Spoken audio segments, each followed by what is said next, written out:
वंदे मातरम छात्रों, एक बार फिर स्वागत है आपका अपने YouTube channel NCERT smart network पर। और बच्चों, जहां हम परमाणु स्ट्रक्चर पढ़ रहे थे और परमाणु की संरचनाओं में हम भिन्न भिन्न मॉडलों में अध्ययन कर रहे थे। जैसे हमने डाल्टन का परमाणु सिद्धांत पढ़ा था, थॉमसन मॉडल पढ़ा था, रदरफोर्ड का नाभिकीय मॉडल पढ़ लिया था, उसके अतिरिक्त मैक्सवेल का तरंगीय प्रकृति सिद्धांत पढ़ लिया था, क्वांटम यांत्रिकी सिद्धांत पढ़ लिया, क्वांटम सिद्धांत पढ़ लिया था प्लांक का।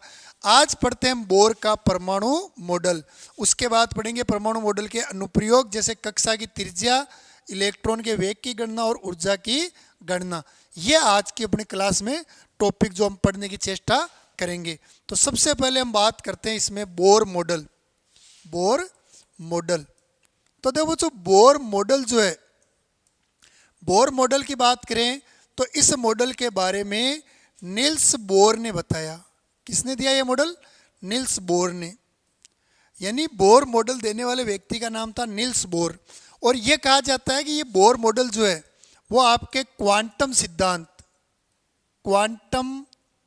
सिद्धांत और भौतिकी के एवं भौतिकी के चीर सम्मत सिद्धांत पर आधारित है। तो नील्स बोर ने यह सिद्धांत क्वांटम सिद्धांत और भौतिकी के चीर सम्मत सिद्धांत के आधार पर दिया। नील्स बोर के सिद्धांत की एक खास बात और क्या है, यह मॉडल देखो, यह मॉडल एक इलेक्ट्रॉन वाले परमाणु या आयन पर लागू होता है। मतलब बोर का मॉडल जो है उसकी एक प्रकार से इसको कमी भी कह सकते हैं कि बोर मॉडल से आप केवल उन्हीं परमाणु को समझा सकते हो जिनमें एक इलेक्ट्रॉन हो, चाहे वो परमाणु है, चाहे अणु है, चाहे आयन।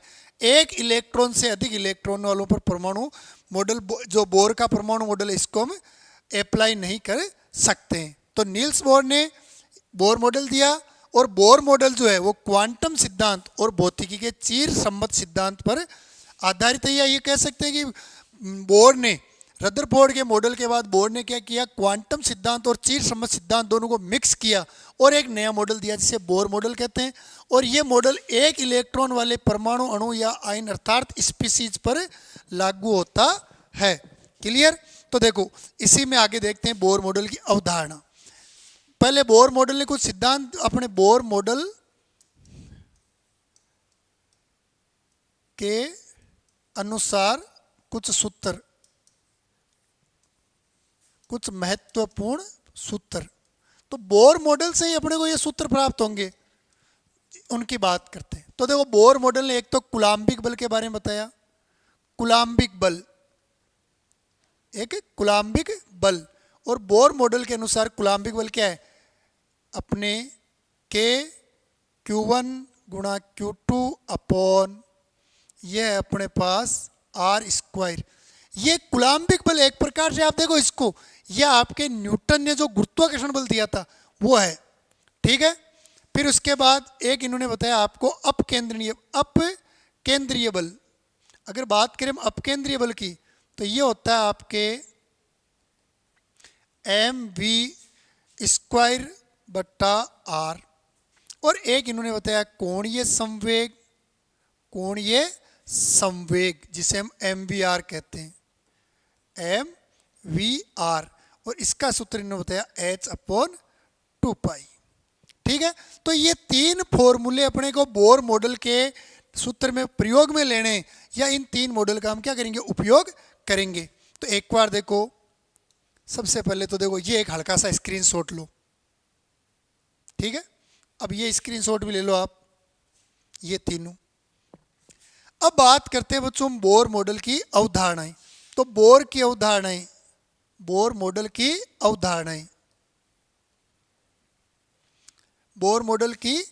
अवधारणाएं अब देखो बोर मॉडल के उदाहरणों की बात करें हम तो सुनना, बोर मॉडल ने पहली बात बोर ने क्या की, बोर ने कहा कि परमाणु जो होता है, किसी भी परमाणु का केंद्र जो होता है उसको नाभिक कहते हैं। केंद्र को क्या कहते हैं? नाभिक। और नाभिक क्या है? परमाणु का वह स्थान है जिसमें प्रोटॉन और न्यूट्रॉन उपस्थित रहते हैं। तो बोर ने क्या कहा? परमाणु के केंद्र को नाभिक कहा जाता है जिसमें प्रोटॉन और न्यूट्रॉन उपस्थित रहते हैं। ये पहली बात इन्होंने कही। तो बोर के अनुसार परमाणु के केंद्र बिंदु को नाभिक कहते हैं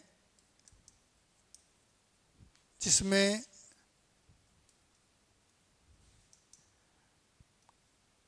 प्रोटॉन तथा न्यूट्रॉन उपस्थित होते हैं। वैसे ये बात अपने को पता किससे चल गई थी?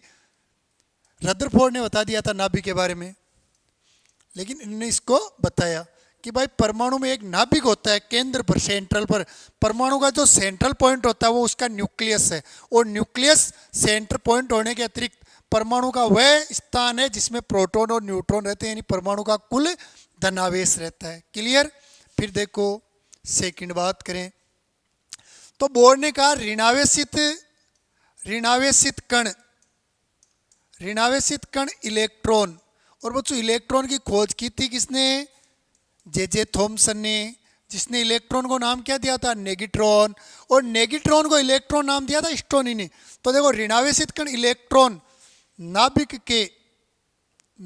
के चारों ओर वर्ताकार कक्षाओं में चक्कर लगाते हैं। तो देखो पहले तो क्या कहा इन्होंने कहा कि नाभिक होता है एक केंद्र में, परमाणु का सेंटर पॉइंट जो होता है उसको न्यूक्लियस कहते हैं जिसमें प्रोटॉन और न्यूट्रॉन कण रहते हैं। फिर इन्होंने कहा कि ये जो सेंटर पॉइंट है, इस सेंटर पॉइंट के चारों ओर वर्ताकार कक्षाएं जो होती है जिनमें क्या होता है? इलेक्ट्रॉन रहते हैं। यानी इलेक्ट्रॉन नाभिक के चारों ओर वर्ताकार कक्षाओं में पाए जाते हैं, ये इन्होंने कहा। अब इसी में इन्होंने आगे क्या कहा? लगाते हैं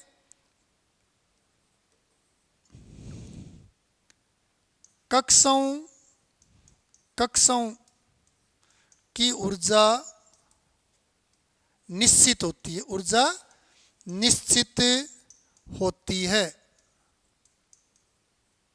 जिन्हें कोश या ऊर्जा स्तर भी कहते हैं। जिन्हें क्या कहते हैं? कोश या ऊर्जा स्तर कहते हैं। तो इन्होंने कहा कि ये जो नाभिक के चारों ओर स्थान या वर्ताकार कक्षाएं जिनमें इलेक्ट्रॉन रहते हैं या चक्कर लगाते हैं, उन कक्षाओं को कोश या ऊर्जा स्तर भी कहते हैं। तो देखो इन्होंने कोश या ऊर्जा स्तर के लिए ये नाभिक, ये इसके चारों ओर इन्होंने कक्षाएं बनाई, 1 2 3 ये 4, और इनको नाम क्या दिया? पहली कक्षा को इन्होंने नाम दिया K, इसके लिए n बराबर होता है 1। दूसरी को नाम दिया इन्होंने L, n बराबर 2। तीसरी M, n बराबर 3। चौथी को नाम दिया n बराबर 4। ठीक है? तो पहला तो क्या कहा कि परमाणु में नाभिक जो होता है परमाणु के केंद्र पर होता है, और इस केंद्र बिंदु में ही प्रोटॉन और न्यूट्रॉन रहते हैं। फिर क्या कहा? ऋणावेशित कण इलेक्ट्रॉन इस नाभिक के चारों ओर वर्ताकार कक्षाओं में चक्कर लगाते हैं, और ये वर्ताकार कक्षाएं जो होती है, इन वर्ताकार कक्षाओं की ऊर्जा निश्चित होती है, अतः इन कक्षाओं को कोश या ऊर्जा स्तर भी कहते हैं। आगे देखो इसके बाद इन्होंने क्या कहा? इन्होंने कहा इलेक्ट्रॉन सभी कक्षाओं में चक्कर नहीं लगाते हैं। मतलब नाभिक के चारों ओर वर्ताकार कक्षाएं, प्रत्येक में इलेक्ट्रॉन चक्कर नहीं लगाता है। इलेक्ट्रॉन केवल उन्हीं कक्षाओं में चक्कर लगाता है, जिनका कोणीय संवेग, जिनका कोणीय संवेग, जिनका कोणीय संवेग एम वी आर h/2 का पूर्ण गुणज होता है, h/2 का पूर्ण गुणज होता है, पूर्ण गुणज होता है, पूर्ण गुणज होता है। एक काम करो, एक बार आप इसका स्क्रीनशॉट लो,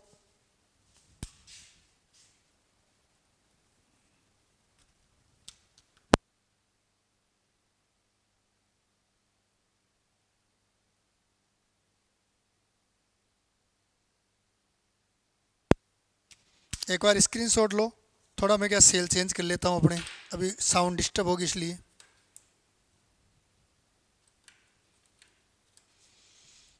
तो देखो अब बात करते हैं आगे। तो ये स्क्रीनशॉट ले लिया अपने, ये चल रही थी कि इलेक्ट्रॉन केवल उन्हीं कक्षाओं में चक्कर लगाता है जिनका कोणीय संवेग h/2 का क्या हो, पूर्ण गुणज, यानी M V R is equal NH/2 जिन कक्षाओं के लिए होगा उन कक्षाओं में इलेक्ट्रॉन चक्कर लगाता है, सभी कक्षाओं में इलेक्ट्रॉन चक्कर नहीं लगाता है। फिर बात करें आगे, तो आगे इन्होंने क्या कहा, इन्होंने कहा देखो ये नाभिक है और ये नाभिक के चारों ओर जैसे कक्षाएं हैं अपने पास, ये जैसे कक्षाएं। अब देखो इन्होंने कहा कि इलेक्ट्रॉन जो है, अगर मान लो ये उच्च ऊर्जा वाली कक्षा है, ये अपने निम्न ऊर्जा वाली कक्षा है, ठीक है।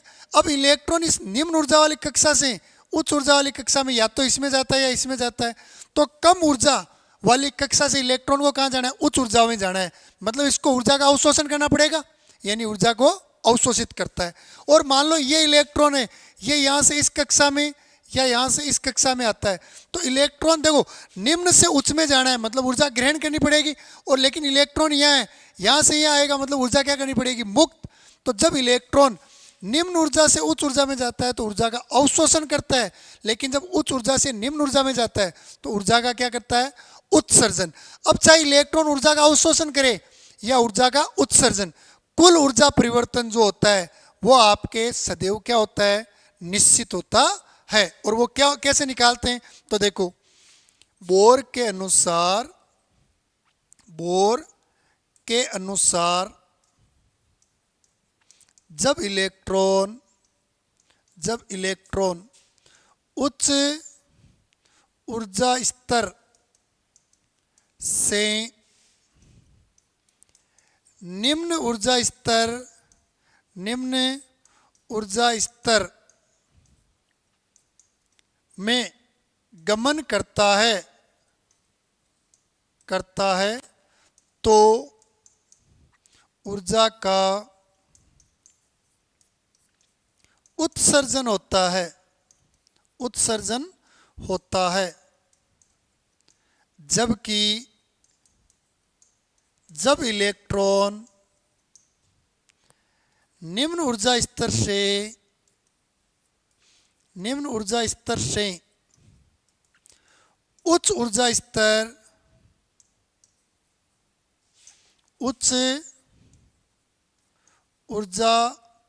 स्तर में जाता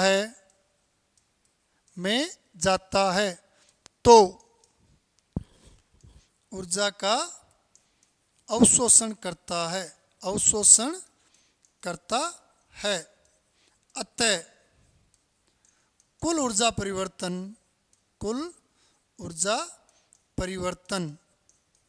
निम्न है। और अब आपको कुल ऊर्जा परिवर्तन निकालना है तो वो आप ऐसे निकाल सकते हो। तो देखो इनके अनुसार इलेक्ट्रॉन जब उच्च ऊर्जा से निम्न वाली में आएगा तो ऊर्जा मुक्त करेगा, और निम्न से जब उच्च में जाएगा तो ऊर्जा अवशोषित करेगा। और जो कुल ऊर्जा परिवर्तन है, ऊर्जा परिवर्तन के लिए ले लिया डेल ई, ये निकालना तो आपको ई फाइनल माइनस ई इनिशियल करना है, यानी अंतिम कक्षा जिसमें जा रहा है उसकी ऊर्जा में से जिसमें आ रहा है उसकी ऊर्जा घटा दो। अगर देखो अधिक ऊर्जा से कम वाली में जाएगा तो ऊर्जा बाहर निकल जाएगी, और कम वाली से अधिक वाली में जाएगा तो ऊर्जा ग्रहण करनी पड़ेगी। तो ये बोर की दो उदाहरण और है, एक बार इनका भी स्क्रीनशॉट लो, एक बार इनका भी स्क्रीनशॉट लो आप। तो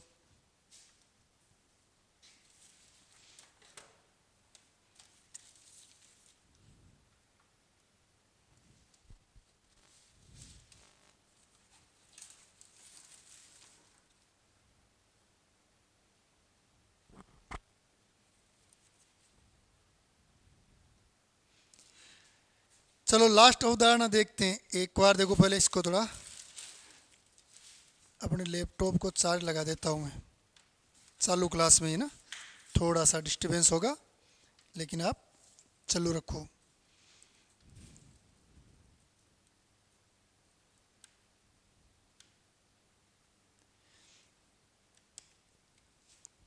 अब देखो, इसके बाद अगली लास्ट बात करें तो अंतिम अवधारणा की, तो बोर के अनुसार इलेक्ट्रॉन पर नाभिक द्वारा लगने वाला आकर्षण बल अपकेंद्रीय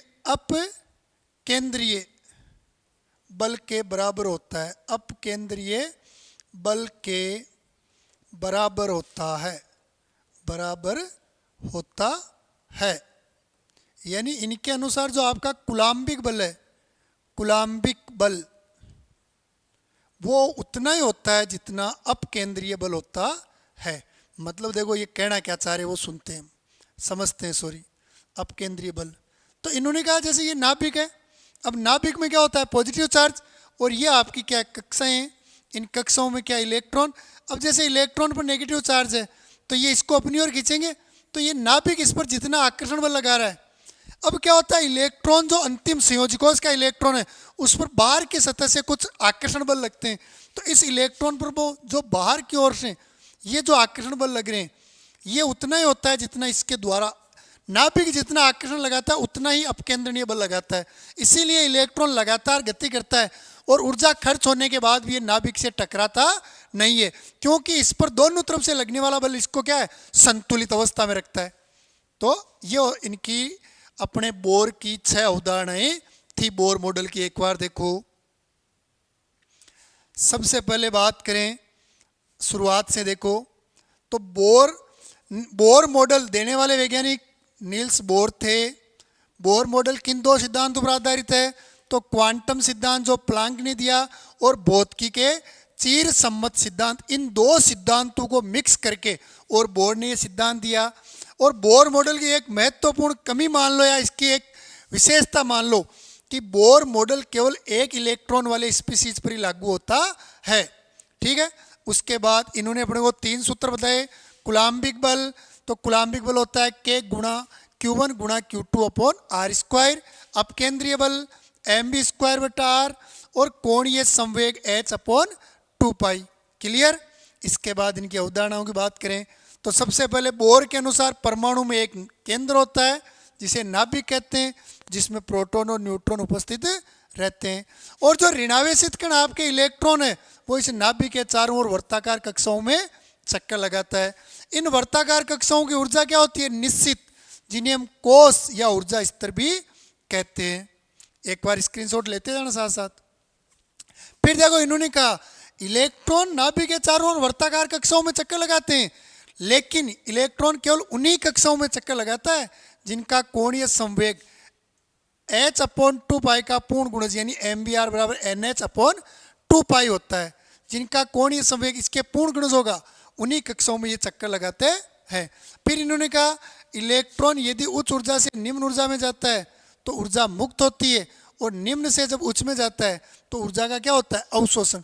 और इस क्रिया में कुल ऊर्जा परिवर्तन आप इस सूत्र से निकाल सकते हो, डेल ई ज्ञात करना है तो EF यानी अंतिम कक्षा में से EI प्रारंभिक कक्षा, यानी जिसमें जा रहा है वो अंतिम होगी, जिसमें से जा रहा है वो प्रारंभिक, या अगर आ रहा है तो जहां पहले था वो अंतिम, आ रहा है वो प्रारंभिक।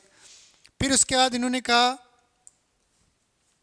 कि इलेक्ट्रॉन पर ये नाभिक जो है जितना आकर्षण बल लगाता है, इस पर बाहर की ओर से जो अपकेंद्रीय बल लगता है, अपकेंद्रण, दोनों बलों का मान क्या होता है, संतुलित अवस्था में होता है। इसीलिए इलेक्ट्रॉन गति करते हुए नाभिक में नहीं टकराता है। तो यह आपके बोर मॉडल की कुछ अवधारणाएं थी। आई थिंक इनमें तुम्हारे कोई समस्या नहीं है। अब बच्चों बात करते हैं बोर मॉडल के अनुप्रयोग। हम देखते हैं बोर मॉडल के अनुप्रयोग। बोर मॉडल के अनुप्रयोग। तो देखो बोर मॉडल के अनुप्रयोग में सबसे पहले हम ज्ञात करते हैं नंबर 1, कक्षा की त्रिज्या। कक्षा की, इलेक्ट्रॉन की कक्षा की त्रिज्या लिख लो। चाहे किसी भी इलेक्ट्रॉन की कक्षा की अगर आपको त्रिज्या ज्ञात करनी है तो देखो सबसे पहले ये 2 सूत्र लिख दूं मैं। वी नो दैट, हम जानते हैं कि एक तो होता है आपके कूलाम्बिक बल। कूलाम्बिक बल क्या होता है? कूलाम्बिक बल होता है आपके K गुणा Q1 गुणा Q2 अपॉन आर स्क्वायर। अब सुनना भाई, अपने न्यूटन ने कहा था कि किसी कण पर पृथ्वी के द्वारा क्या लगता है? आकर्षण। तो एक कण को Q1, दूसरे कण को Q2 दे दिया। हम बात करें नाभिक की, तो ये नाभिक जो है ये इलेक्ट्रॉन पर आकर्षण बल लगाता है। ये नाभिक इस इलेक्ट्रॉन पर आकर्षण। तो देखो नाभिक के द्वारा लगने वाले प्रभाव को हम, नाभिक में प्रोटॉन होते हैं और प्रोटॉन परमाणु क्रमांक को दर्शाते हैं, तो Z। और नाभिक में एक प्रोटॉन और एक इलेक्ट्रॉन दोनों पर चार्ज क्या होता है? इक्वल होता है। केवल प्रोटॉन का चार्ज पॉजिटिव होता है और इलेक्ट्रॉन का नेगेटिव। तो यहाँ पर जो 2 कण है उनको हम इलेक्ट्रॉन से दर्शा दें तो हम इस सूत्र को लिख सकते हैं Z अपने KZE डॉट E बट्टा आर स्क्वायर। यानी Q1 के स्थान पर हमने ZE नाभिक का आवेश ले लिया और Q2 के स्थान पर इलेक्ट्रॉन का आवेश। तो ये देखो क्या हो जाएगा, KZE का square upon R square. Clear. दूसरा था आपके अपकेंद्रीय बल। अपकेंद्रीय बल, तो देखो अपकेंद्रीय बल क्या होता है? mv स्क्वायर बट्टा आर, इक्वेशन 2, और इसको दे दिया मैंने इक्वेशन 1। तो देखो अब इक्वेशन 2 और इक्वेशन 1 की बात करें तो भाई नाभिक के अपने बोर का मॉडल क्या कहता है? बोर मॉडल कहता है कूलाम्बिक बल। कूलाम्बिक बल इज इक्वल होता है आपके अपकेंद्रीय बल। दोनों बल क्या होते हैं? बराबर। तो दोनों को बराबर लिख दूं मैं। तो देखो दोनों को बराबर लिख देता हूं मैं। तो कूलाम्बिक बल तो लिख देता हूं मैं अपने KZE का स्क्वायर बट्टा आर स्क्वायर, और ये लिख देता हूं मैं mv स्क्वायर बट्टा आर। देखो दोनों को सोल्व करें तो ये r जो है वो आपके इस r से कट जाएगा। तो क्या रह गया? KZE स्क्वायर बट्टा R is equal mv square. ये आ गया अपने पास। अब देखो हम यहाँ से क्या कर लेते हैं, r ज्ञात करना है अपने को। तो r बराबर KZE स्क्वायर बट्टा क्या लिख दूं मैं? mv स्क्वायर लिख, mv स्क्वायर। इसको दे देता हूं मैं इक्वेशन 3। तो हमने किया क्या है, जो अपने कूलाम्बिक बल और अपकेंद्रीय बल दोनों बराबर है तो r से r कट गया। अपने को r ज्ञात करना था तो r ज्ञात करना था तो mv स्क्वायर का इसमें भाग लगा दिया, इसको इक्वेशन 3 दे दिया। अब देखो त्रिज्या में इसको आगे और सोल्व करते हैं। तो देखो अपने क्या होता है, कोणीय संवेग से, कोणीय संवेग, और कोणीय संवेग कहता है mvr अपने जो होता है वो होता है nh अपॉन 2 पाई। तो देखो ये जो v है मेरे को v ज्ञात करना है तो मैं क्या लिख सकता हूँ, nh अपॉन 2 पाई गुणा में क्या आ जाएगा, mv आ जाएगा। इसको दे देता हूँ मैं इक्वेशन 4। ये देखो अपने इक्वेशन 3 देखना एक बार। r बराबर KZE स्क्वायर बट्टा mv स्क्वायर है।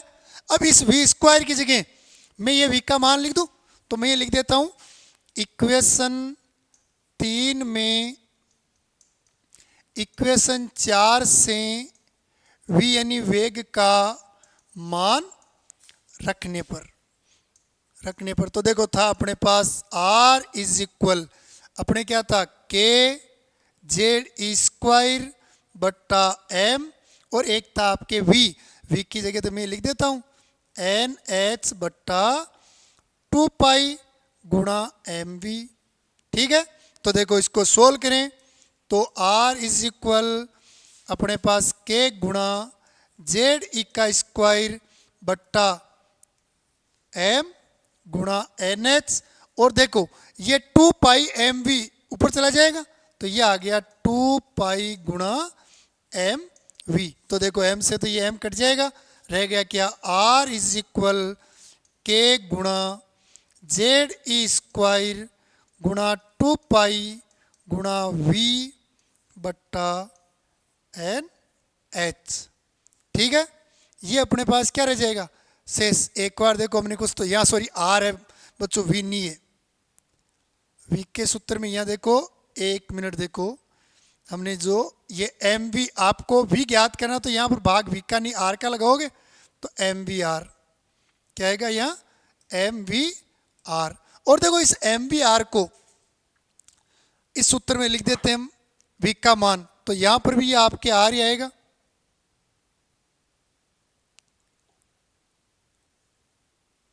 और यह एम वी आर आएगा, मतलब अपने पास क्या आएगा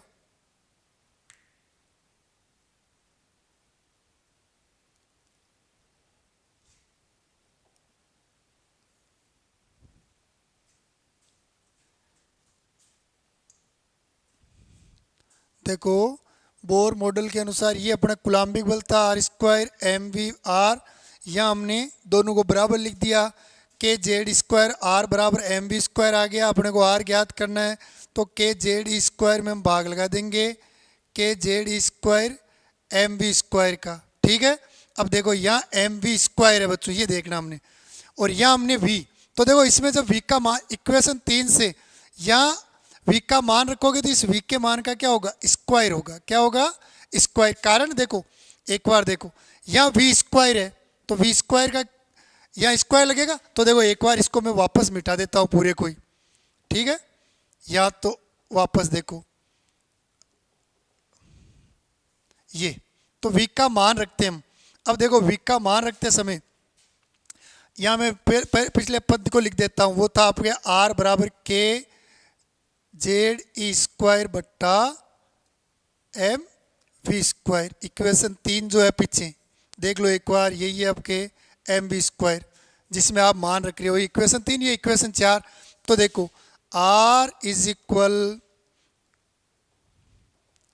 आर बराबर देखो अपने के गुणा जेड ई स्क्वायर की जगह जेड ई स्क्वायर, एम की जगह एम, और वी स्क्वायर की जगह वी का मान, तो देखो एन एच बट्टा 2 पाई गुणा एम आर का स्क्वायर करना पड़ेगा भाई, वी का स्क्वायर है यहाँ, तो इसका पूरे पद का क्या कर दिया स्क्वायर। सोल्व कर देते हैं इसको, तो आर इज इक्वल के गुणा जेड ई स्क्वायर बट्टा एम, देखो एन का स्क्वायर हो जाएगा एच का भी स्क्वायर हो जाएगा बट्टा 2 पाई, तो 2 का स्क्वायर 4, पाई का स्क्वायर पाई स्क्वायर, एम का स्क्वायर एम स्क्वायर, और आर का स्क्वायर आर स्क्वायर। क्लियर। अब देखो ये 4 पाई स्क्वायर गुणा एम स्क्वायर आर स्क्वायर ऊपर चला जाएगा, तो रह गया क्या आर इज इक्वल के गुणा जेड स्क्वायर, ये आ गया गुणा में 4 पाई स्क्वायर गुणा में आ गया एम स्क्वायर गुणा में आ गया आर स्क्वायर, बट्टे में क्या रह गया अपने पास एम गुणा एन स्क्वायर गुणा एच स्क्वायर। अब देखो जो जो पद अगर कट रहे हैं उनको काट देते हैं, तो देखो यहाँ अपने पास क्या होगा इस आर से ये आर स्क्वायर जो है इसको मैं चेंज, देखो पहले एम से इस एम को काट देते हैं, और देखो इस आर स्क्वायर को मैं इधर लिख दूँ, ऐसे लिख सकता हूँ ना मैं इसको आर बट्टा आर स्क्वायर इज इक्वल के Z E square 4 pi square बट्टा एन स्क्वायर एच स्क्वायर। भाई देखो वज्र गुणा करेंगे तो ये आर स्क्वायर आ जाएगा, और देखो इसको काट देता हूं मैं, तो अपने पास रह गया क्या देखो ये है अपने पास। अब देखो यहां से अपने पास ये रह गया अपने पास 1 बट्टा आर इज इक्वल के गुणा जेड स्क्वायर गुणा 4 पाई स्क्वायर बट्टा एन स्क्वायर बट्टा एच स्क्वायर। तो ये क्या हो जाएगा अपने, अगर आपको 1 बट्टा आर की जगह आर ज्ञात करना तो मैं ऐसे लिख सकता हूँ ना एन स्क्वायर एच स्क्वायर बराबर के गुणा जेड ई स्क्वायर गुणा 4 पाई स्क्वायर गुणा आर लिख सकता हूँ, वज्र गुणा कर देंगे तो। अब आर देख लो, तो मेरे को आर निकालना है, तो एन स्क्वायर बट्टा एच स्क्वायर जो है आपके इसमें मैं भाग लगा देता हूँ किसका के गुणा जेड ई स्क्वायर गुणा 4 पाई स्क्वायर का। क्लियर। इसको दे देता हूँ बच्चों में इक्वेशन 5। ठीक है, तो देखो एक बार इसका स्क्रीनशॉट लो। क्लियर। अब बच्चों इसके बाद इनका स्क्रीनशॉट ले लो आप, एक बार इसका स्क्रीनशॉट ले लो। ठीक है, अब देखो ये जो इक्वेशन 5 है, इक्वेशन 5 में के एच ई एम, देखो क्या आ गया, ई आ गया, एम पाई, ये और लिख देते हैं। पाई का मान रखने पर, इनका मान रखना है। तो देखो पहले तो मैं इक्वेशन 5 एक बार यहाँ लिख देता हूँ ताकि अपने कन्फ्यूजन नहीं रहे। तो ये था R square, R is equal N square H square बट्टे में था K Z E square 4 pi square. देख लो ये रहा N square H square K Z E square 4 pi square, मान रख देते हैं। तो देखो आर बराबर इनके मान, के जो होता है वो तो इसका मान होता है 9 इंटू 10 की घात 9 न्यूटन मीटर स्क्वायर कुलाम्ब स्क्वायर। अपने एच जो होता है इसका मान होता है 6.626 10 की घात -34 जूल सेकंड। ई होता है 1.6 इंटू 10 की घात -19 कुलाम्ब। एम जो होता है वो होता है आपके 9.1 इंटू 10 की घात -31 के जी। और पाई का मान पता है आपको 3.1। तो देखो R is equal N square into 6.626 गुणा 10 की घात -34 का स्क्वायर बट्टा के का मान 9 इंटू 10 की घात 9 इंटू जेड की जगह जेड, ई का मान 1.6 इंटू 10 की घात -19 का स्क्वायर इंटू 4 पाई का मान 3.14 का स्क्वायर। सोल्व कर लेते हैं इनको। तो देखो R is equal N square गुणा देखो 6.626 इंटू 6.626। और देखो जब आधार समान हो तो घातें जुड़ जाएगी गुणा करते समय। तो ये हो जाएगी आपके 10 की घात -68 बट्टे में 9 इंटू 10 की घात 9 तो है ही गुणा जेड। और देखो ये 1.6 इंटू 1.6 और ये क्या हो जाएगी घात जुड़कर 38 हो जाएगी इंटू 4 इंटू 3.14 गुणा 3.14। क्लियर। तो देखो अब इनको सोल्व कर लेते हैं। तो सोल्व करेंगे तो देखो एन स्क्वायर इंटू ये अपने पास देखो इसको 2 से 2 बार काट देते, इसको 2 से काट देते 3 बार, और इस 2 से इसको भी काट देते हैं 3.313 बार। 10 की घात 38 68 ये कट जाएगी तो रह गई कितनी से 30, और ये अपने 9 ऊपर जाकर कितनी हो जाएगी वापस 39। तो देखो एन स्क्वायर 3.313 घात रह गई माइनस की 30। ठीक है, और ये 9 घात ऊपर जाके माइनस की हो जाएगी बट्टे में 9 गुणा 1.6 को गुणा 2.5 से लिख दूं इंटू में रह गया 3.14 इंटू जेड। और सोल्व कर दो इनको। तो बच्चों जब इनको हम पूरा सोल्व करेंगे तो आपके आर का मान आएगा 0.529 एन स्क्वायर बट्टा जेड एंगस्ट्रोम में लिखते हो तो। और यहाँ से एंगस्ट्रोम में तो हमने बदला है, वैसे पहले अपने बदलने से पहले जो मान आ रहा है यहाँ पर वो आ रहा है आपके, ये अपने जो मान आ रहा है वो आ रहा है आर बराबर 0.00529 गुणा 10 की घात -8 एन स्क्वायर बट्टा जेड। तो इसको हमने चेंज कर दिया तो ये 0.529 करेंगे तो घात क्या हो जाएगी 10 एन स्क्वायर बट्टा जेड। और अब 10 की जगह एंगस्ट्रॉम लिख देते हैं, ये मीटर में चल रहा है अभी यहाँ मामला अपने। जैसे ही आप मीटर को एंगस्ट्रॉम में बदलते हो तो देखो अपने पास होता है क्या एक्चुअल में ए होता है अपने 10⁻⁻10 मीटर इज इक्वल 1 एंगस्ट्रॉम। तो ये लिख देता हूँ मैं R is equal 0.529 n² angstrom. यह आपके किसी भी कक्षा की त्रिज्या ज्ञात करने का एक फॉर्मूला है। आई थिंक इसमें कोई समस्या नहीं है, कैलकुलेशन आप करके देख लेना, कोई भी समस्या हो तो आप वापस पूछ सकते हो। क्लियर? जय हिंद, वंदे मातरम।